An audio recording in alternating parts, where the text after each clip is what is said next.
کئی دفعہ بعض بچے نالائق ہوتے ہیں، وہ جدا ہوتے ہیں، لیکن ان کو جدا کرنے کو دل ہے۔ لیکن حضرت یوسف تو لائق بچے تھے نا اپنے والد کے، ان کا بھی نہیں ارادہ تھا۔ بھائی لے گئے اور لے جا کر کے حضرت یوسف علیہ السلام کو پہلے بہت زیادہ مارا، پھر حضرت یوسف علیہ السلام کا کرتا اتار کے ان کے ہاتھ باندھے، پھر بڑے بھائی نے یہودا نے رسی کے ساتھ باندھ کے کنویں میں لٹکا دیا، اور پھر جب درمیان میں پہنچے تو پھر رسی کو کاٹ دیا۔ حضرت یوسف جب گرے پانی میں آواز آئی تو ہنسے۔ مفسرین نے لکھا ہے کہ اللہ تعالیٰ نے حضرت جبریل امین کو بھیجا، فرمایا جاؤ میرے یوسف کو پکڑ کے نا تو احتیاط کے ساتھ نیچے رکھ دو۔ حضرت یوسف کو رکھ دیا گیا۔ 3 دن اور 3 راتیں جناب یوسف کنویں میں رہے۔ بچانے والا زیادہ بڑا ہے، محفوظ رکھنے والا زیادہ طاقتور ہے۔ 3 دن اور 3 راتیں کنویں میں رہے۔ انہوں نے کیا کیا کہ حضرت یوسف کا کرتا چونکہ اتار لیا تھا، 2 کرتے انہوں نے پہنے ہوئے تھے۔ بعد میں مفسرین نے لکھا ہے ایک تو کرتا وہ تھا جنہوں نے استعمال کیا، تو ایک کرتا بطور تعویذ کے حضرت یعقوب نے ان کے گلے میں ڈال دیا بطور برکت کے، تو وہ کرتا بھی ان کے گلے میں تھا۔ ایک کرتے سے انہوں نے باندھ دیا، دوسرا کرتا جو تھا نا اس کو خوند لگا کے نا بکری کا، تو حضرت یعقوب کے پاس آئے اور جب دروازے تک پہنچے تو شور کرنے لگے زور زور سے۔ حضرت یعقوب پریشان ہو کے باہر آئے، چونکہ وہ بکریاں بھی ساتھ لے کے گئے تھے، بکریاں چرایا کرتے تھے، تو کہا بکریوں کو بھیڑیا تو نہیں پڑ گیا؟ تو کہنے لگے حضور بکریوں کو تو نہیں پڑا، پر حضرت یوسف کو لے گیا ہے۔ اور حضرت یوسف علیہ السلام شہید ہو گئے۔ حضرت یعقوب علیہ السلام نے نا وہ کرتا دیکھا تو کرتا دیکھ کے فرمانے لگے بڑا سیانہ تھا بھیڑیا، یوسف سارا کھا گیا ہے پر کرتا کسی جگہ سے پھٹا بھی نہیں۔ اس کا مطلب ہے کہ حضرت یعقوب کو سمجھ آ گئی کہ میرے یوسف کو بھیڑیے نے کھایا نہیں ہے۔ یہ قرآن مجید ہے۔ فرمایا بڑا سمجھدار تھا بھائی، کرتا پھٹا بھی نہیں اور یوسف وہ سارا کھا گیا۔ اب یہ روز وہاں بکریاں چرانے جاتے تھے، یا جناب یعقوب تو رونے لگے تو بھائی روز جاتے تھے، جھانک جھانک کے دیکھتے تھے کہ یوسف ہے کہ نہیں۔ تیسرے دن ایک قافلہ وہاں سے گزرا جو مصر جا رہا تھا۔ انہوں نے پانی نکالنے کے لیے جب ڈول لٹکایا تو حضرت یوسف نے پکڑ لیا۔ اس شخص نے حضرت جناب یوسف علیہ السلام کو اوپر کھینچا، جب اب واپس اوپر زندہ نکل آئے تو بھائی پھر حیران ہو گئے۔ ابھی بھی شکر ادا نہیں کیا کہ 3 دن کے بعد دیکھو اللہ نے کتنا فضل فرمایا ہے۔ لیکن وہ پھر کہنے لگے قریب آ کے نا اس سے، یہ ہمارا بھاگا ہوا غلام ہے، اگر تمہیں چاہیے تو لے لو، سستا بیچ دیں گے۔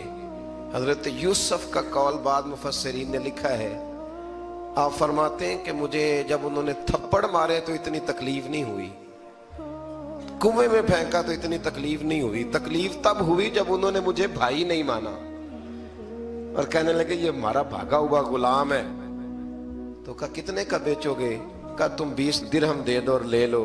20 درہم کا جناب یوسف کو بیچ دیا۔ وہ لے گئے مصر کی منڈی میں، وہاں قیمت لگنے لگی، کتنے ہزار، اتنے ہزار، اتنے ہزار۔ اللہ اکبر۔ جناب یوسف کہتے میں نے وہ رنگ بھی دیکھا کہ جب میرا باپ سب سے بڑھ کر مجھ سے پیار کرتا تھا، اور آج میں وہی یوسف ہوں جس کی بولیاں لگ رہی۔ عزیز مصر آ گیا، مصر کا جو مال خزانہ کا مالک تھا وہ شخص آ گیا۔ اس میں بھی کئی اقوال ہیں کہ وہ بادشاہ تھا کہ کیا تھا، بہرحال عزیز مصر آیا، خزانوں پر قبضہ اسی کا تھا۔ اس نے حضرت یوسف علیہ السلام کے وزن کے برابر سونا تول کے دیا، وزن کے برابر چاندی تول کے دی، وزن کے برابر اس نے ہیرے جواہرات دیے، پھر گھر لے گیا۔ اور جناب یوسف علیہ السلام فرماتے ہیں میں ایک آزمائش سے نکلا، جب گھر آیا تو بڑے سکون سے رہنے لگا۔ عزیز مصر نے اپنی بیوی زلیخا سے کہا اس کا خاص خیال رکھنا۔ فرماتے ہیں محبت ملنے لگی، پیار ملنے لگا، گھر میں بڑی خوشی سے رہنے لگا، پر اللہ کو کچھ اور ہی منظور تھا۔ آزمائش پر آزمائش ذرا دیکھیے گا، پہلے باپ کا پیار، پھر کنواں، پھر کنویں سے بچ گئے تو مصر کی منڈی۔ فرماتے ہیں وہاں سے میں بچ کے آیا تو عزیز مصر کے گھر رہنے لگا۔ जुलेखा फरेफ्ता हो गई, गुनाह की दावत देने लगी। तो हजरत यूसुफ ने कहा काला माज अल्लाह, मैं अल्लाह की पनाह चाहता हूं। सारे दरवाजे बंद करके जब वो पीछे भागी, असल हसीन वही शख्स होता है जो अपने बातन के हुस्न को बचा लिया करता है। जो सौदागरी करने लगे वो थोड़ा हसीन होता है। हजरत यूसुफ अलैहिस्सलाम जब भागे तो उसने पीछे से पकड़ के कुर्ता खींचा, कुर्ता फट गया। अभी आप दरवाजे तक पहुंचे थे, अजीज मिस्र खुद आ गया। उसने आगे कहा ये क्या हो रहा है? तो उसने मकर किया, जुलेखा ने, कहने लगी कि होना क्या है, इसको घर में रख के पाला है, अब जवान हुआ है तो माज़अल्लाह इसने मेरे तरफ दस्त दराजी करने की कोशिश की है। हजरत यूसुफ फिर खामोश हो गए। भाई बेच रहे थे तो फिर भी खामोश थे। कभी कभी कुछ चीजें खामोश रह के सहनी पड़ती, जख्म पे जख्म खा के जी, खूने जिगर के घूंट पी, आह न कर लबों को सी, ये इश्क है को दिल लगी नहीं। हजरत यूसुफ अलैहिस्सलाम फिर चुप है। जुलेखा ने बड़ी बातें की। एक दाना आदमी था, कुरान कहता है एक बोला बोलने वाला, एक अक्लमंद बोला। उसने कहा देखो, ना जुलेखा की सुनो ना यूसुफ की सुनो। अगर तो कुर्ता आगे से फटा हुआ है तो फिर गलती है जनाब यूसुफ की, और अगर पीछे से फटा है तो फिर जुलेखा की गलती। हजरत यूसुफ की माज़अल्लाह फिर गलती। तो अजीज मिस्र ने कुर्ता देखा तो पीछे से फटा था, लेकिन इमाम कुर्तुबी कहते हैं वो कोई अक्लमंद आदमी नहीं, वो तो 4 महीने का बच्चा था। वो एक 4 महीने का वो करीब था। हजरत यूसुफ अलैहिस्सलाम की गवाही देने के लिए अल्लाह ने उसे जुबान दी थी। जुलेखा के मामू का बेटा था, 4 महीना का गहवारे में लेटा हुआ, जब बादशाह से फैसला नहीं हो रहा था और बादशाह परेशान था अजीज मिस्र के, किसी को जाके बताऊंगा तो कोई क्या सोचेगा, इसके घर में क्या कुछ होता है। कहते परेशान था तो पंघूड़े से बच्चा बोल पड़ा। कहने लगा बादशाह अगर तो कुर्ता आगे से फटा है तो फिर माज़अल्लाह गलती हजरत यूसुफ की, अगर पीछे से फटा है तो फिर जुलेखा की। तो कुर्ता पीछे से फटा था। हजरत यूसुफ के हक में गवाही मुकम्मल हो गई।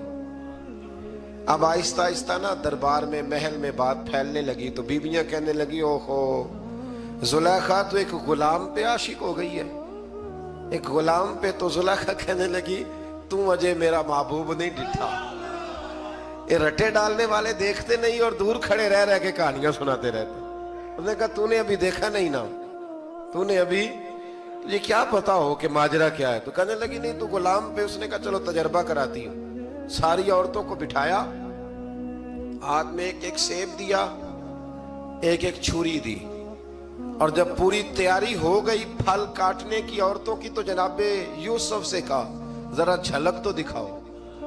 तो हजरत यूसुफ ने जब झलक दिखाई तो कुरान कहता है सेब काटने की बजाय हाथ काट लिए, और कहने लगी ओहो ये कोई बशर नहीं, ये तो कोई फरिश्ता है, ये कोई फरिश्ता है, ये तो कोई अल्लाह तबारक व तआला की तरफ से आने वाला कोई करामत वाला, इज्जत वाला, शान वाला फरिश्ता है। हज़रत जुलेखा कहने लगी समझ आई है फिर तो मुझ पर शिकवा करती थी। तो अब वो बात भी आहिस्ता आहिस्ता फैलने लगी कि हजरत यूसुफ अलैहिस्सलाम की गलती नहीं, गलती जुलेखा की। अब बादशाह ने जुलेखा से कहा कि अगर तो मैं तेरी बात करूं तो तेरे साथ मेरी बदनामी का भी डर है, क्या करें? तय ये पाया कि हजरत यूसुफ को जेल में डाल दिया जाए। पहले भाइयों के थप्पड़, फिर कुआं, फिर मिस्र की मंडी, फिर जुलेखा का इल्जाम, और फिर बारी आ गई जेल जाने की। हजरत यूसुफ अलैहिस्सलाम को जेल में, कुछ ने लिखा है 12 साल जेल में रहे, जेल में डाल दिया। हजरत यूसुफ अलैहिस्सलाम जेल में क्या करते? वाज फरमाते, तबलीग फरमाते, लोगों को अल्लाह की तौहीद की दावत देते। वहां जेल में ना एक शख्स ने ख्वाब देखा। उसने देखा कि मेरे सर पे ना परिंदे खा रहे। तो हज़रत यूसुफ कहने लगे इसकी ताबीर ये है कि तुझे कत्ल किया जाएगा और तेरी लाश कुछ देर पड़ी रहेगी तो परिंदे तेरे सर पे आके बैठेंगे, ये ताबीर है। ऐसा ही हुआ, वाकई वो शख्स कत्ल हो गया। एक शख्स ने देखा कि वो शराब कशीद कर रहा है। उसने भी ताबीर पूछी तो आपने फरमाया तो अपने बादशाह को पिलाएगा। महसूस होता है कि उतनी देर तक शराब नाजायज